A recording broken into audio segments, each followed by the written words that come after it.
Amy's hands trembled as she turned the key in the lock. The metallic click echoed louder than usual in the quiet evening air. Or perhaps it was just her nerves amplifying every sound. She pushed the door open and stepped into the warmth of home. But the familiar comfort felt different today, heavier, charged with the weight of what she was about to do. "Mom? That you?" Ethan's voice drifted from the living room. "Yeah, honey, I'm home." Her voice came out steadier than she felt.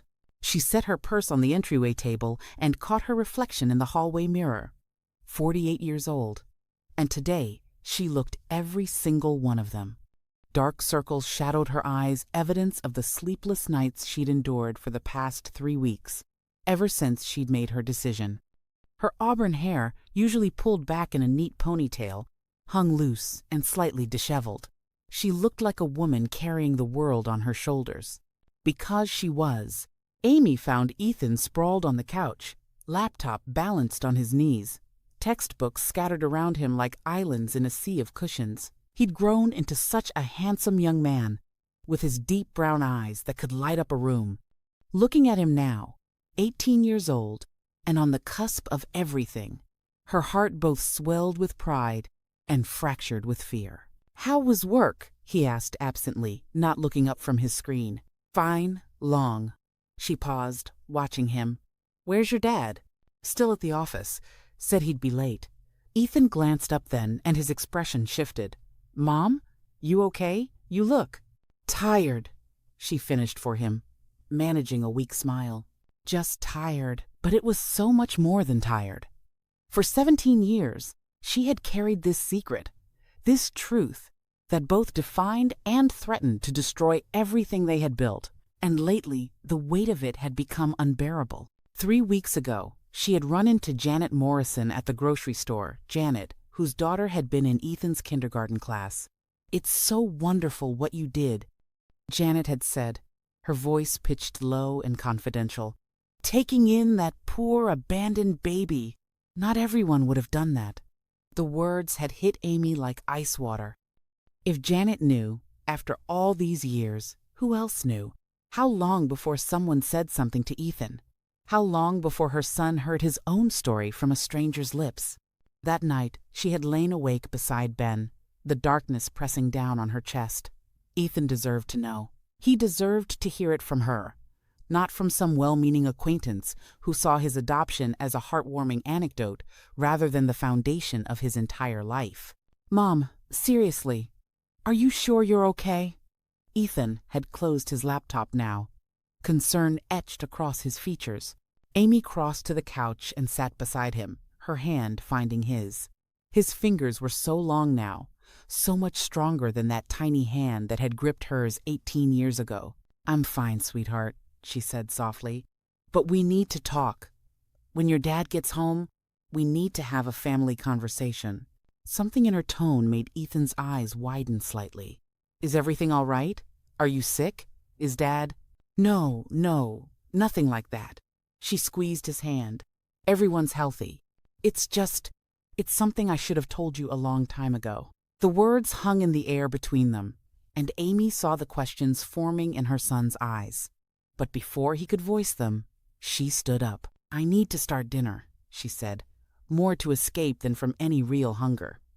"We'll talk when your dad gets home." In the kitchen, she gripped the edge of the counter and let out a shaky breath. The ceramic tile was cool beneath her palms, grounding her in the present even as her mind slipped backward, pulled by the gravity of memory toward that day 18 years ago when everything had changed. The apartment felt too quiet. Amy sat at her kitchen table, the divorce papers spread before her like accusations. 1 year. It had been 1 year since Michael had finally said the words that ended their marriage. "This isn't working, Amy. We both know it isn't." But it was the 5 years before that which had truly killed them. 5 years of trying, of hoping, of watching month after month as that hope died. 5 years of tests and specialists and treatments. 5 years of Michael's mother's increasingly pointed comments. "Perhaps it's time to consider other options, Michael. You deserve to be a father." As if Amy wasn't standing right there. As if her inability to conceive made her invisible. Less than. Unworthy. The diagnosis had been clear and brutal: severe endometriosis and premature ovarian failure. "I'm sorry, Mrs. Patterson," the doctor had said, his voice professionally gentle but final. "Natural conception is virtually impossible in your case." She remembered Michael's face when the doctor had said those words, the way something had shuddered behind his eyes, like a door quietly closing. That night, his mother had called. Amy had heard Michael's side of the conversation from the hallway. "Yes, Mom. Yes, they're sure. No, there's nothing they can do." After that, the family dinners had become unbearable. Michael's sister, pregnant with her third child, glowing and unconsciously cruel. "Well, at least you'll have more time for your career, Amy." Michael's father, awkward and distant. "Marriage is about more than just children, son." But his eyes said otherwise. Michael's mother had been the worst. "You know, Michael, your happiness matters too. You shouldn't sacrifice your dreams because," she'd pause delicately, "because of someone else's limitations." Amy had endured it all because she loved Michael. Because she believed that love could be enough. Because she refused to be the wife who couldn't give her husband children and the wife who walked away. But Michael's mother had been relentless. A year of increasing pressure, of suggestions that they separate just for a while, of introducing Michael to family friends with eligible daughters. The irony wasn't lost on Amy. She was fighting to stay in a marriage with a man whose family was fighting even harder to get her out. And then one evening, Michael had come home from his parents' house and sat her down at this very table. "Amy," he'd said, and she'd heard the end in his voice before he spoke the words. "I love you. I do. But my mother is right. This isn't fair to either of us. We wanted a family. We can't have that. And watching you try so hard, seeing you hurt month after month, I can't keep doing this. We can't keep doing this. I can adopt," she'd said desperately. "We can adopt. Michael, please." But he'd shaken his head. "It's not just about children anymore. It's about everything. We've grown apart. You must see that." She had seen it, had felt the distance growing between them like a canyon widening with each passing month. But she'd hoped, God, how she'd hoped that they could bridge it. The divorce had been quick, civil, devastating. Michael had been generous with the settlement, which somehow made it worse. She'd kept the apartment and moved across town, wanting distance from the memories, from the pity in neighbors' eyes, from the well-meaning friends who'd stopped calling because they didn't know what to say to the woman who'd lost everything. Now, 1 year later, she sat alone in her new apartment, 30 years old and feeling ancient. The career her in-laws had suggested she focus on felt hollow.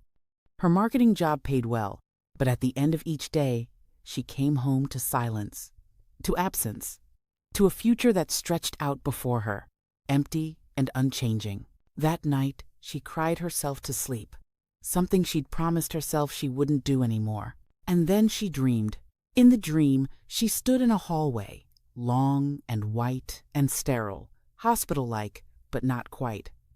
Doors lined both sides, all of them closed. And from somewhere down that endless corridor, she heard a voice. "Mommy, Mommy!"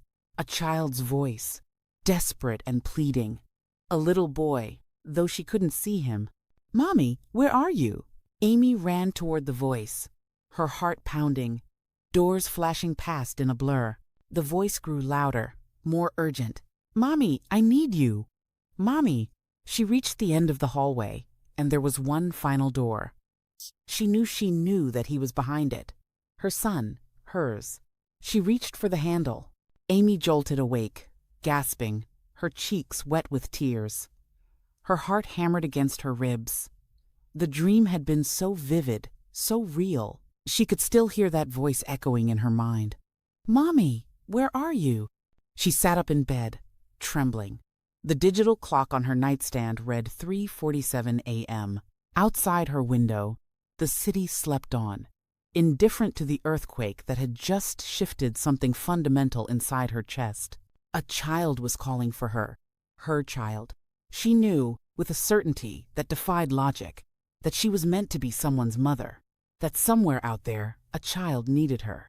When the sun rose that morning, Amy was already on her laptop, searching for adoption agencies, her hands steady with purpose for the first time in years. The social worker had been skeptical.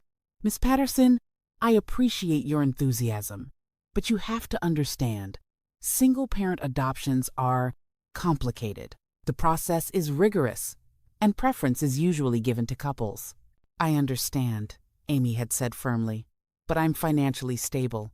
I have a good job, benefits, my own home. I can provide everything a child needs. Everything except a second parent." The words had stung, an echo of all the ways she'd been told she was insufficient. But Amy had lifted her chin.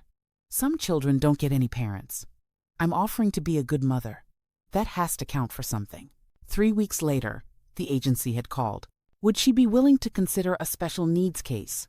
A 1-year-old boy, abandoned at a hospital by his mother, who had severe failure to thrive, health issues, developmental delays. Most families wanted healthy infants. "Yes," Amy had said before. The social worker had even finished explaining. "When can I meet him?" The children's home was a converted house on the outskirts of the city, painted a cheerful yellow that somehow made it look more institutional rather than less. Amy sat in the director's office, her palms sweating, her heart doing strange acrobatics in her chest. Mrs. Chen, the director, was a small woman with iron-gray hair and eyes that had seen too much sadness. She reviewed Amy's paperwork with careful precision. "Your references are excellent," Mrs. Chen said. "Your financial situation is stable. Your background check is clean." She paused, looking up. "But Miss Patterson, I need to be honest with you. This child, Ethan, he's fragile, very fragile. His biological mother was a severe drug and alcohol addict. He was born premature, underweight, with substances in his system. He's had pneumonia twice. He's significantly underweight for his age. Some of our pediatric consultants—" She hesitated. "What?" Amy leaned forward. "Some believe he may not survive to age 2. And even if he does, there could be lasting developmental issues, learning disabilities, physical limitations. Are you prepared for that, as a single mother?" Amy thought of the voice in her dream. "Mommy, where are you?" "I'm prepared to love him," she said quietly. "Whatever that means, however long that is." Mrs. Chen studied her for a long moment, then nodded slowly. "Come with me." They walked down a hallway that reminded Amy eerily of her dream white walls, closed doors. Behind one, she could hear children playing. Behind another, a baby crying. And then, Mrs. Chen opened a door to a small room with a rocking chair and a single crib. "We keep him separate because of his compromised immune system," Mrs. Chen explained. "He's too vulnerable for the general nursery." Amy approached the crib, and her breath caught. He was so tiny. At 1-year-old, he looked barely 6 months. His skin had a grayish tint, and his breathing seemed labored. An oxygen cannula rested near his crib, suggesting he needed it frequently. Dark circles shadowed his closed eyes, and his little chest rose and fell rapidly. But as Amy stood there, looking down at this fragile, fighting little life, his eyes opened. Brown eyes, deep and dark and somehow ancient in that tiny face, and he looked right at her. Amy reached down, hardly aware she was moving, and lifted him from the crib. He was alarmingly light, all sharp bones and delicate skin, but the moment she cradled him against her chest, his tiny hand reached up and wrapped around her finger. The grip was surprisingly strong, desperate even, and Amy felt something crack open inside her chest, something that had been frozen and locked away since the day the doctor had told her she'd never be a mother. Warmth flooded through her, painful and beautiful and absolutely right. "Hello, sweetheart," she whispered, and the baby's eyes stayed locked on hers. "Hello, Ethan. I'm here. Mommy's here. Miss Patterson." Mrs. Chen's voice was gentle, but Amy was barely listening. She was lost in those eyes, in the weight of this child in her arms, in the rightness of this moment that she'd thought would never come. "He knows," she said softly, more to herself than to Mrs. Chen. "Somehow, he knows I'm his mother." Mrs. Chen didn't argue. Instead, she pulled up a chair and began explaining what Amy would need to do. The home studies, the evaluations, the mountains of paperwork, the court appearances. Amy listened, nodding, but she never put Ethan down, and his hand never loosened its grip on her finger. The next 6 months were the hardest of Amy's life. She'd been approved for foster to adopt, which meant she could bring Ethan home while the adoption process worked its way through the system. But bringing him home meant taking on the terrifying responsibility of keeping this fragile child alive. The first night, she barely slept. She'd set up his crib next to her bed and lay awake, listening to him breathe those quick, shallow breaths that sometimes seemed to pause for too long between inhales. Twice she'd gotten up to make sure he was still alive, her hand on his tiny chest until she felt the rise and fall. The pediatrician had been blunt. "Miss Patterson, I want you to have realistic expectations. This baby is severely malnourished. His immune system is compromised. His lungs are weak. We're doing everything we can, but what?" Amy had demanded. The doctor had looked at her with pity. "But you should prepare yourself for the possibility that he might not make it. I'm sorry." That night, Amy had held Ethan and cried. "You fight," she'd whispered to him. "You fight, baby. I'm not giving up on you. Don't you give up either." And he had fought. Weekly doctor visits.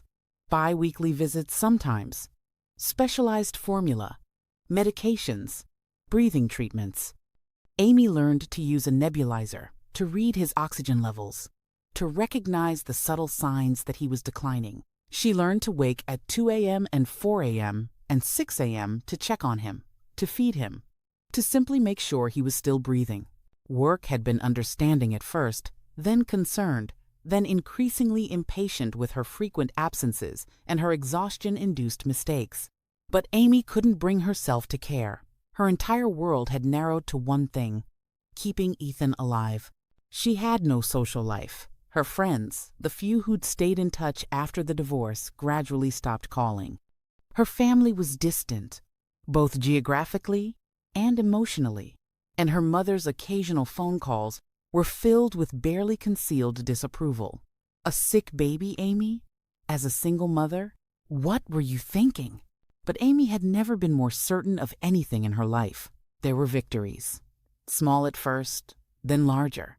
The day Ethan smiled at her, a real, genuine smile that lit up his entire face. The day his weight ticked up instead of down. The day the doctor said, "His lungs sound clearer. Whatever you're doing, keep doing it." And there were setbacks. The emergency room visit when his fever spiked to 104. The night she'd found him blue-lipped and struggling to breathe, and had called 911 with shaking hands. The weeks when he seemed to be losing ground, getting smaller and weaker instead of stronger. Through it all, Amy fought for him with a ferocity she hadn't known she possessed. She became an expert on premature infant development, on failure to thrive syndrome, on the long-term effects of prenatal drug exposure. She pestered doctors, demanded second opinions, researched treatments at 3 a.m. while Ethan slept fitfully in her arms. "Why are you doing this?" her mother had asked during one particularly difficult week. "Why are you sacrificing everything for a child who might not even survive, who isn't even yours?" And Amy had looked down at Ethan, sleeping against her chest, his hand curled around her finger even in sleep, and said quietly, "Because he is mine. He's been mine since the moment I held him. And I will fight for him until I have no fight left." 6 months after she'd brought him home, the pediatrician had examined Ethan and then sat back with an expression of wonder. "Miss Patterson," he'd said slowly, "I don't know how you did it, but he's thriving. His weight is in the normal range. His lungs are clear. His development is catching up." He'd shaken his head. "I wouldn't have believed it was possible." Amy had cried right there in the examination room, holding Ethan close. "You hear that, baby?" she'd whispered. "You did it. We did it." And Ethan, now 18 months old and sporting actual baby fat on his formerly skeletal frame, had looked up at her with those deep brown eyes and said his first word. Mama, 2 years after bringing Ethan home. Amy met Ben at a work conference. She almost didn't go. Ethan was 3 now, finally healthy and energetic and into everything, and the thought of leaving him for 3 days felt impossible.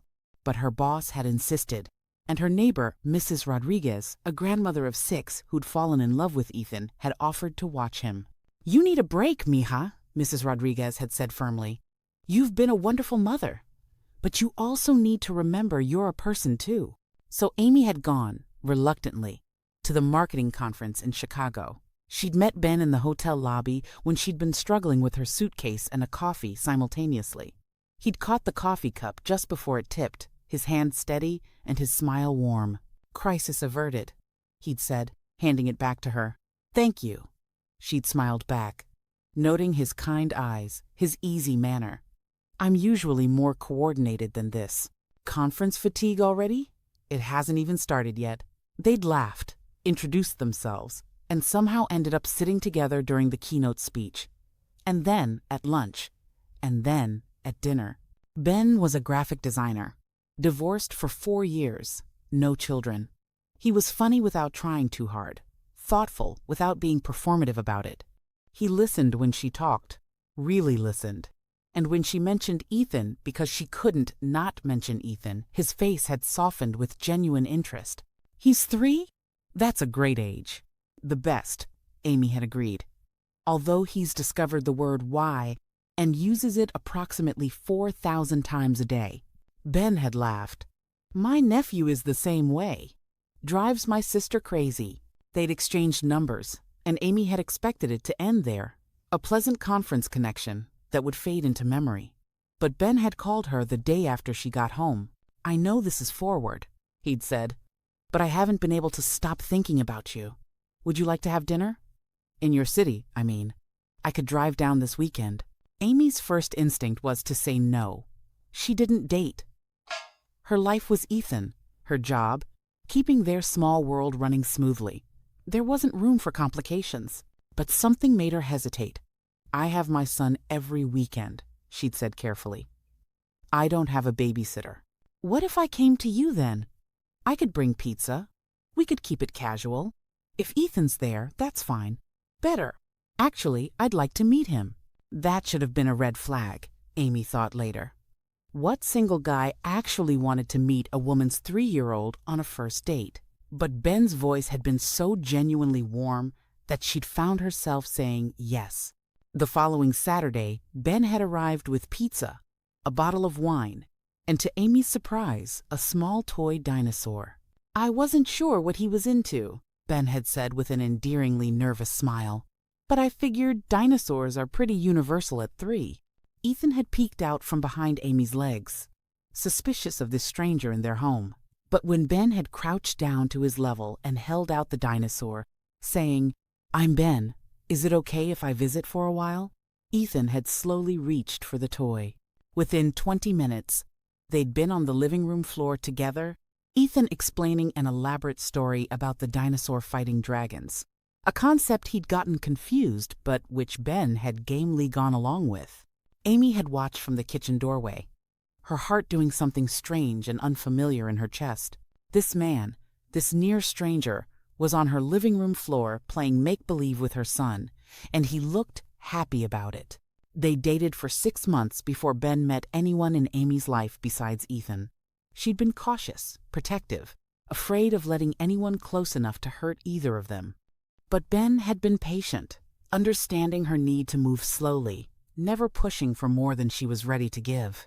And somewhere along the way, the 3 of them had become a unit. Ben taught Ethan to throw a baseball.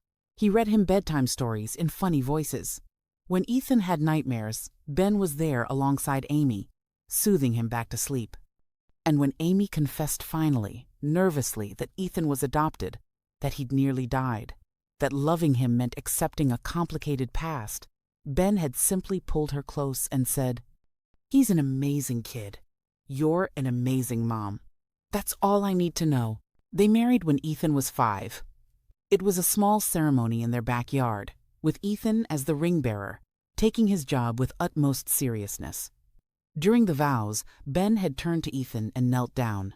"Ethan," he'd said, "I'm marrying your mom today, but I want you to know I'm choosing you too. If you'll let me, I'd be honored to be your dad." Ethan had looked at Amy, uncertain. She'd nodded encouragingly, tears streaming down her face. And Ethan had launched himself at Ben, wrapping his small arms around his neck. "Daddy," he'd said simply, as if the word had always been waiting to be claimed. The adoption had been finalized a year later. Ethan Patterson became Ethan Morrison, Ben's name on the birth certificate as his father. A family, complete and legal and real. The years that followed were filled with the beautiful chaos of raising a child. Kindergarten, where Ethan had cried on the first day but come home bursting with stories. Little League, where Ben coached and Amy cheered from the stands. School concerts, science fairs, birthday parties that left their house wrecked but their hearts full. Ethan grew from a sickly infant into a healthy, vibrant child. He was smart, so smart it sometimes took Amy's breath away. He asked endless questions, read voraciously, wanted to understand everything. He was also kind, the child who befriended the lonely kids at school, who cried when he saw stray animals, who saved his allowance to donate to the children's hospital where he'd spent so much time as a baby. "Do you think he remembers?" Ben had asked once, watching Ethan play in the backyard.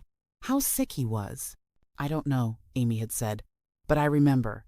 Every single day, I remember how close we came to losing him." There were moments when she'd look at Ethan and be struck by the miracle of him. This boy who wasn't supposed to survive, who doctors had prepared her to lose, who was now tall and strong and so full of life, it seemed impossible he'd ever been that tiny gray baby struggling to breathe. And there were moments when guilt crept in. Should she tell him? Did he have a right to know his origin story? But every time she considered it, fear paralyzed her. What if it changed things? What if he felt betrayed? What if he looked at her differently, saw her as less than his real mother? So she'd kept the secret, tucking it away in the back of her mind, telling herself there would be a right time. Later, when he was older. When she was braver, but later kept becoming later. And before she knew it, Ethan was 18. The sound of Ben's car in the driveway made Amy's stomach drop. She'd been moving through the dinner preparations, mechanically chopping vegetables without really seeing them, her mind far away.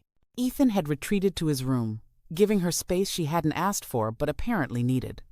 He knew something was coming. She'd seen the worry in his eyes, the questions he was holding back out of respect for her obvious distress. Ben came through the door with his briefcase and his end-of-day fatigue, but he stopped short when he saw her face. "Amy, what's wrong?" She set down the knife carefully. "We need to talk. The three of us." His expression shifted concern, then understanding, then something that looked almost like dread. "No. Amy, we talked about this. You promised. I can't keep it from him anymore, Ben." Her voice was steady despite the trembling in her hands. "I can't." "You can't? Or you won't?" There was an edge to his voice now, frustration breaking through.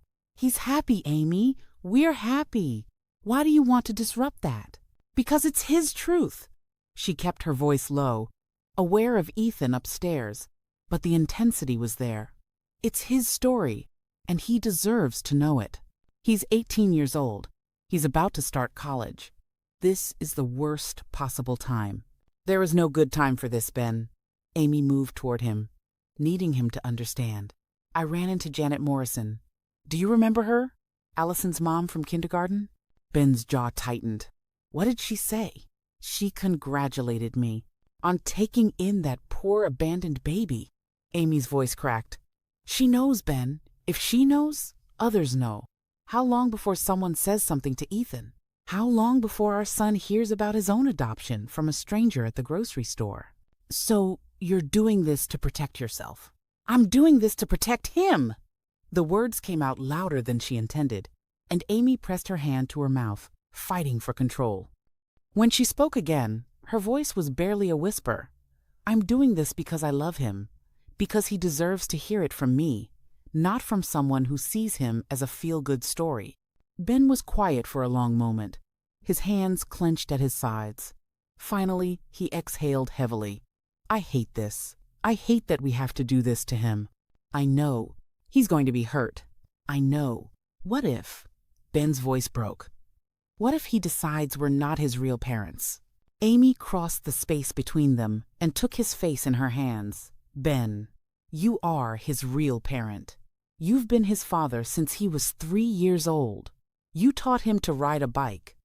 You helped with his homework. You sat up with him when he had nightmares. Biology doesn't change that. But what if he doesn't see it that way? Then we remind him, as many times as we need to. She kissed his forehead gently. But we trust him. We trust that we raised him to understand what matters. Ben pulled her into his arms, and they stood there in the kitchen, holding each other against the storm to come. Okay, he finally said. Let's do this. They sat in the living room, Amy and Ben on the couch, Ethan in the armchair across from them. The same armchair where he'd sat as a child, reading books too advanced for his age, where he'd studied for exams, where he'd opened his college acceptance letter just 2 months ago. Ethan looked between them, and Amy could see him trying to prepare himself for whatever was coming. He thought someone was sick, she realized, or they were getting divorced. His mind was conjuring worst-case scenarios. If only he knew. Ethan, Amy began, and then stopped. How did you start a conversation that changed everything? How did you break your child's heart with the truth you should have told years ago? She tried again. There's something I need to tell you. Something I should have told you a long time ago. But I was scared. I was wrong to wait this long, and I'm sorry for that. Ethan leaned forward, his hands gripping the armrests. Mom, you're scaring me. Just tell me. Amy looked at Ben, who nodded encouragement. She took a breath. When you were a baby, when you were 1 year old, I adopted you. The words hung in the air. Ethan blinked, his expression unchanging, as if the words hadn't quite penetrated. What? You were adopted, sweetheart. Amy's voice was gentle but firm. I'm not your biological mother. I chose to be your mother. The silence that followed was deafening. Amy watched Ethan's face as understanding slowly dawned confusion, giving way to shock. Shock giving way to something she couldn't quite read. You're joking. His voice was flat. This is some kind of test. Or, it's not a joke, son. Ben's voice was rough with emotion. Your mom's telling you the truth. Ethan stood abruptly, his chair scraping against the floor. No, that's not possible. I would know. Someone would have told me. He looked at Amy with something close to betrayal. Why are you saying this? Amy stood too, moving toward him, but Ethan stepped back. The small movement felt like a chasm opening between them. I'm saying it because it's true, she said, her voice breaking. And because you deserve to know. Deserve to know? Ethan's voice rose. I'm 18 years old. If this is true, and I don't even know if I believe you, you've been lying to me my entire life. We were protecting you. From what? From the truth? From knowing who I actually am? His hands were shaking now, his face flushed. Who are my real parents? Where are they? We are your real parents. Ben stood, his voice firm but not angry. Ethan, look at me. I am your father. I have been your father since you were 3 years old. That doesn't change. But you're not my real father. Yes, I am. Ben's voice was steady, certain. Biology doesn't make someone a father. Love does. Showing up does. And I have shown up for you every single day for 15 years. Ethan's eyes filled with tears, and seeing them, Amy felt her own spill over. Her son, her beautiful, brilliant son, looked lost in a way she'd never seen before. I don't understand, he whispered. Why? Why did you wait so long to tell me? Amy moved toward him again, and this time he didn't pull away. Because I was scared, she admitted. I was scared you'd feel like I'd lied to you. I was scared you'd be angry.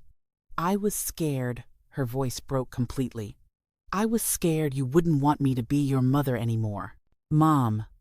Ethan's resistance crumbled, and suddenly he was in her arms, 18 years old and 6 feet tall, but still her little boy. Mom, I don't. I need to understand. Tell me everything, please. So they sat all three of them on the couch now, Ethan in the middle, and Amy told him the story. She told him about the dream, about the children's home, about seeing him for the first time, so tiny and fragile, about the fight to keep him alive, the sleepless nights, the doctors who said he wouldn't make it. Ben added his own memories, meeting Ethan for the first time, falling in love with both him and Amy, the honor of becoming his father. And gradually, as the story unfolded, Amy watched Ethan's expression shift. The betrayal faded, replaced by wonder, by understanding, by something that looked almost like awe. You fought for me, he said softly when she finished, even though I wasn't yours, even though I was sick and might have died. You were mine, Amy corrected gently. From the moment I held you, biology didn't matter. You were mine. Ethan was quiet for a long moment, processing. When he finally spoke, his voice was thick with emotion. Do you know who my biological mother is? Amy nodded. I have her name, from the adoption records. Monica Allison. She was. She was very young, Ethan, and she was struggling with addiction, drugs and alcohol. She couldn't take care of you, so she left you at the hospital. It wasn't that she didn't want you. It's okay, Mom. Ethan reached for her hand. I'm not angry at her. How could I be? If she hadn't made that choice, I wouldn't have ended up with you. With you and Dad. He turned to Ben. You're my real dad. You know that, right? I didn't mean. I know, son. Ben pulled him into a fierce hug. I know. When they finally pulled apart, Ethan wiped his eyes and managed a shaky laugh. This is insane. This morning I woke up thinking about my chemistry final, and now my entire life is different. Your life isn't different, Amy said gently. You just know more of your story now. Ethan nodded slowly, then looked at her with an intensity that reminded her of Ben. Do you think, would it be okay if I tried to find her? My biological mother? Amy's heart clenched, but she kept her voice steady. Of course, sweetheart. If that's what you want, I'll help you. Really? Really? She meant it. Even though the thought terrified her, even though she feared losing him to the woman who'd given birth to him, she meant it. You have every right to know where you came from. But Ethan surprised her. He shook his head. I don't think I want to. Not right now, anyway. Maybe someday. But right now, I just need to process all of this. He looked between them. I already have real parents. I don't need to find replacements. Amy broke down completely then, pulling him close and sobbing into his shoulder. I love you so much, she managed between tears. I love you so much. I love you too, Mom. Ethan's voice was muffled against her hair. Thank you for choosing me. Thank you for fighting for me. And Ben wrapped his arms around both of them, the three of them holding each other as the truth finally spoken, finally shared, settled into place like a foundation stone, making them not weaker but stronger. 3 days later, while Ben and Ethan were at the hardware store, Amy sat at her kitchen table with her laptop open and her hands trembling slightly on the keyboard.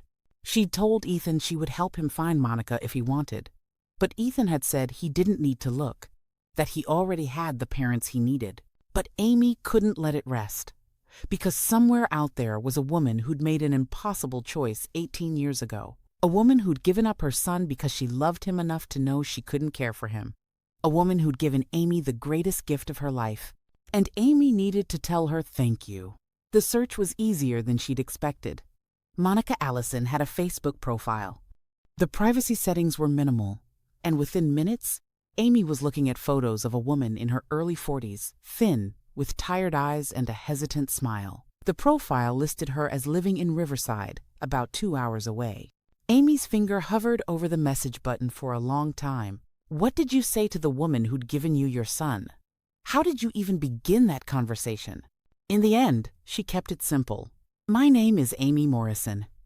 18 years ago, I adopted a baby boy named Ethan. I have reason to believe you're his biological mother. If that's true, and if you're willing, I'd like to meet you. There are things I'd like to tell you. She hit send before she could second-guess herself, then closed the laptop quickly, her heart racing. The response came 3 hours later. Is he okay? Is he alive? Amy's eyes filled with tears. He's wonderful. He's healthy and smart and kind. He's alive because of you. Would you be willing to meet me? They met at a small cafe halfway between their cities. Amy arrived early, her hands wrapped around a coffee cup she couldn't drink, her stomach in knots.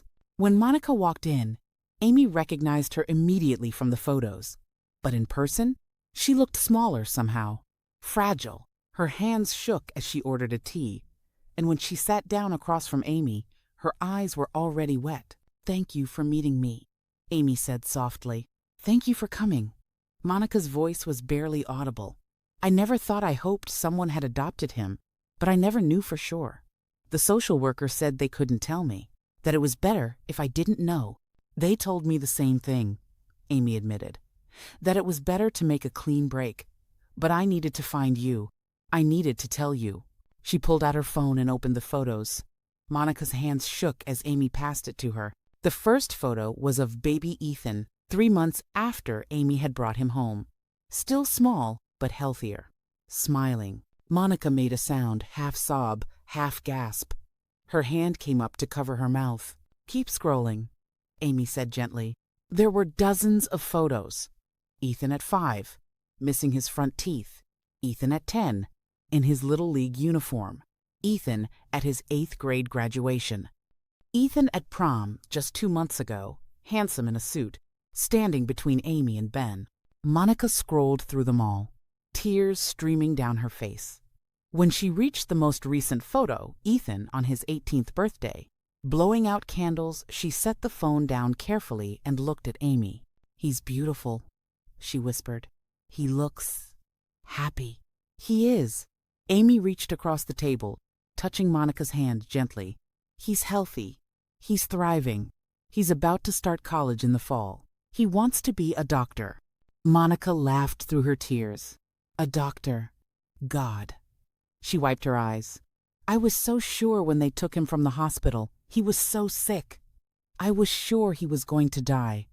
I thought maybe it was better that way. Better than living with a mother who couldn't even stay sober long enough to—" Her voice broke. "You were sick too," Amy said gently. "Addiction is a disease. I know that now. I've been sober for 12 years. Monica's voice was stronger now. "I got clean when he was 6. I wanted to find him. But my sponsor said it wasn't about what I wanted. She said if he was happy and safe, I should leave it alone. That I'd already done the best thing I could do for him by giving him up." "You did," Amy said, her own voice thick with emotion. "Monica, you gave me my son. You gave me everything. Do you understand that? I couldn't have children. I'd lost my marriage because of it. I was lost. And then I found Ethan. Or he found me. And he saved my life just as much as I saved his." Monica closed her eyes, fresh tears spilling over. "Thank you," she whispered. "Thank you for telling me that. Thank you for loving him, for keeping him alive. For," she opened her eyes, looking directly at Amy, "for being the mother I couldn't be." They talked for 2 hours. Monica told her story, the addiction that had started in her teens, the abusive relationship that had left her pregnant and alone, the rock bottom she'd hit when she realized she couldn't care for a baby when she could barely care for herself. "I held him once," Monica said softly. "In the hospital, right after he was born. He was so small, and he was crying, and I knew I couldn't do it. I couldn't be what he needed. So I held him, and I told him I loved him, and I told him I was sorry. And then I gave him to the nurse, and I left. That must have been the hardest thing you've ever done." "It was. But I prayed. I'm not really religious. But I prayed that someone would love him. That someone would give him the life I couldn't give him." Monica looked at Amy with something like wonder. "God heard me." "He did," Amy agreed, crying openly now. "I heard a child calling for me in a dream, and I woke up knowing I had to find him. I didn't know it was Ethan yet, but I knew. And when I saw him, Monica, when I saw him, I knew he was mine. He was always supposed to be mine. After a long silence, Amy asked the question she'd been holding back. Would you like to meet him? Monica's expression shifted, longing mixed with something else. Fear, maybe. Or wisdom. Does he know about me? He knows he was adopted. He knows his biological mother struggled with addiction.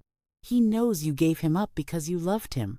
Monica was quiet for a long time, her fingers wrapped around her cooling tea. When she finally spoke, her voice was measured and certain. No, she said softly. I don't think I should meet him. Amy's eyes widened. Are you sure? He's not angry, Monica. He understands. I know. Monica smiled sadly. And maybe someday, if he wants to find me, I'll be here.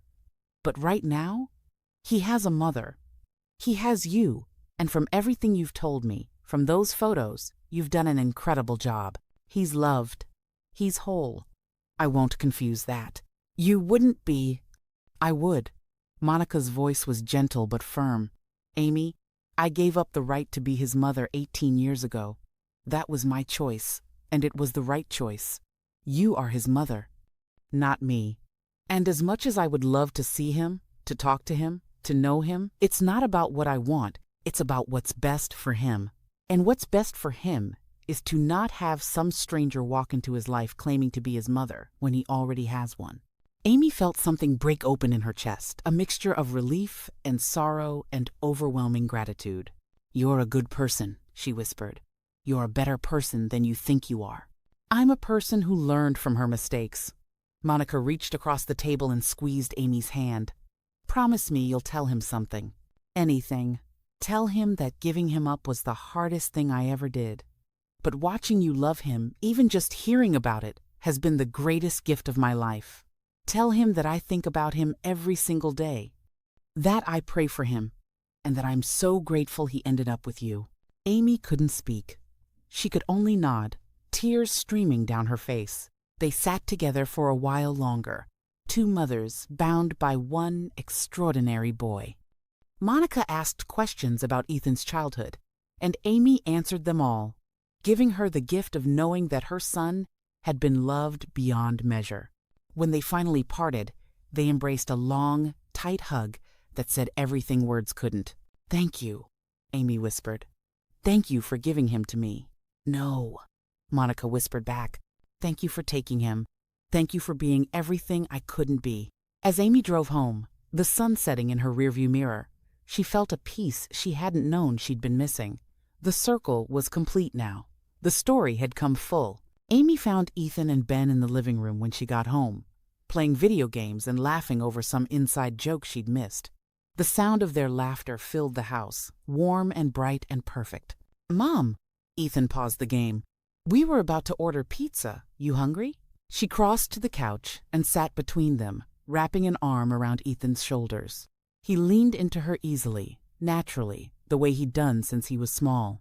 I met her today, Amy said softly. Your biological mother. Ethan stiffened, and Ben reached for her other hand. You did? Why didn't you tell me you were going? Because I needed to do it for me, Amy admitted. I needed to thank her, and I needed to tell her about you, about the incredible person you've become. What was she like? Ethan's voice was quiet, careful. She was kind, brave, and she loves you very much, even though she doesn't know you. Amy told them about Monica, about her sobriety, her life, the way she'd cried seeing his photos. And then she told them about Monica's choice not to meet him. She said, you already have a mother, Amy said, her voice breaking. She said she wouldn't confuse that. Ethan was quiet for a long moment. Then he turned and buried his face against Amy's shoulder, his arms wrapping around her tightly. She was right, he said, his voice muffled. I do already have a mother. I have you, and you have her too, Amy said gently, stroking his hair. In a different way. She gave you life, and I'm grateful to her for that. But you're right, you're mine. You've always been mine. Actually, Ben said, pulling them both close, he's ours. And there, in their living room, with pizza on the way and the evening stretching out before them, the three of them sat together. A family built not from biology, but from choice. From love, from the understanding that sometimes the greatest gifts come wrapped in the most unexpected packages. Ethan pulled back, wiping his eyes and managing a shaky laugh. This has been the weirdest week of my life. Tell me about it, Amy agreed, laughing through her tears. But also kind of the best? Ethan looked between them. Is that weird? Like, finding out I'm adopted should be this terrible thing, but somehow it just makes me love you both more. Because you chose this. You chose me. Every single day, Ben said firmly. We choose you every single day. Amy looked at her family, her husband, her son, the life they'd built together from broken pieces and impossible dreams, and felt gratitude so profound it took her breath away. 18 years ago, she'd heard a child calling for her in a dream, and now that child was here, whole and healthy, and hers. Not because of biology, not because of fate, but because love real, true. Choosing love was the strongest force in the universe. And sometimes, when you answer a call, even one that comes in a dream, you find exactly what you've been searching for all along.